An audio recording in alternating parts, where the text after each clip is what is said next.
सम्पूर्णलाई स्वागत छ आजको यस भिडियोमा चाहिँ हामी निर्वाचन आयोगका बारेमा कुरा गर्नेछौँ। निर्वाचन आयोगको परिचय र त्यसका प्रमुख उद्देश्यहरू के हुन् त्यसको बारेमा चर्चा गर्नेछौँ। यदि तपाईँ हाम्रो युट्युब च्यानलमा नयाँ हुनुहुन्छ भने लोकसेवाको सारथी युट्युब च्यानललाई सब्स्क्राइब गर्न पनि नभुल्नुहोला। छेउमा रहेको बेल आइकनलाई थिच्नुहोला, भिडियोलाई लाइक गर्नुहोला, साथीभाइहरूसँग सेयर गर्न पनि नभुल्नुहोला। सुरु गरौँ आजको भिडियो।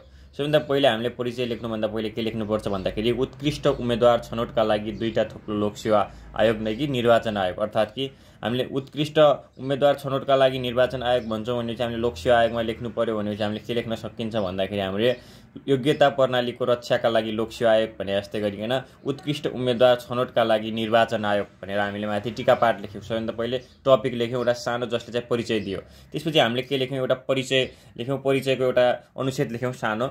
जनताको बालिक मताधिकारको आधारमा संघीय संसद, प्रदेश संसद र स्थानीय तहको निर्वाचनलाई स्वच्छ, निष्पक्ष र विश्वसनीय वातावरणमा सञ्चालन गर्ने निकाय नै निर्वाचन आयोग हो भनेर हामीले चाहिँ यसको छोटो परिचय दियौँ। त्यसपछि हामीले यो चाहिँ कहाँ छ, नेपालका कतिवटा ठाउँमा रहेको छ त्यसको बारेमा चर्चा गर्नेछौँ थोरै।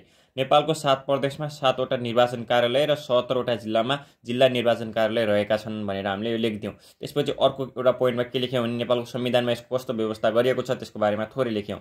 नेपालको संविधानको भाग 24 को धारा 145 र 46मा यस आयोगको गठन प्रक्रिया, काम, कर्तव्य र अधिकारको बारेमा चर्चा अर्थात् वर्णन गरिएको छ भनेर पनि हामीले लेख्न सक्छौँ। त्यसपछि निर्वाचन आयोगका प्रमुख उद्देश्यहरू के हुन् त त्यसको बारेमा हामीले चर्चा गर्नेछौँ। निर्वाचन आयोगका प्रमुख उद्देश्यहरू हामीहरूले यसमा 6वटा लेखेका छौँ, जुन चाहिँ तपाईँले अगाडि स्क्रिनमा देख्न सक्नुहुन्छ। च्यानललाई नयाँ हुन्छ भने च्यानललाई सब्स्क्राइब गर्न नभुल्नुहोला, भिडियोलाई लाइक गर्न पनि नभुल्नुहोला।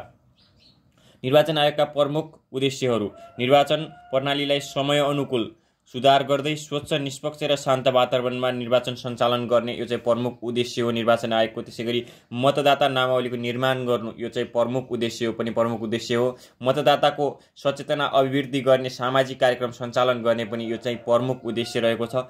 आधुनिक सूचना र प्रविधिको प्रयोग गरी निर्वाचनमा सुधार ल्याउने चाहिँ यो पनि निर्वाचन आयोगको प्रमुख उद्देश्य हो। त्यसैगरी निर्वाचन प्रणालीलाई व्यवस्थित र राम्रो मर्यादित बनाउन आवश्यक खोज अनुसन्धान गर्ने पनि निर्वाचन आयोग को प्रमुख उद्देश्य हो। र अन्त्यमा एउटा कुरा गर्नुपर्दा निर्वाचन केन्द्रमा भौतिक विकास गर्ने, जहाँ चाहिँ निर्वाचन हुन्छ, जहाँ चाहिँ मतदान हुन्छ, मतदान केन्द्रमा चाहिँ भौतिक विकास गर्ने पनि निर्वाचन आयोगको प्रमुख उद्देश्य हो। यसरी चाहिँ हामीहरूले निर्वाचन आयोगको परिचय र निर्वाचन आयोगका प्रमुख उद्देश्यहरू के हुन् भन्दाखेरि हामीले यसरी चाहिँ लेख्न सक्छौँ। कस्तो लाग्यो भिडियो मन परे च्यानललाई सब्स्क्राइब गर्न नभुल्नुहोला भन्दै आजलाई यति नै है त।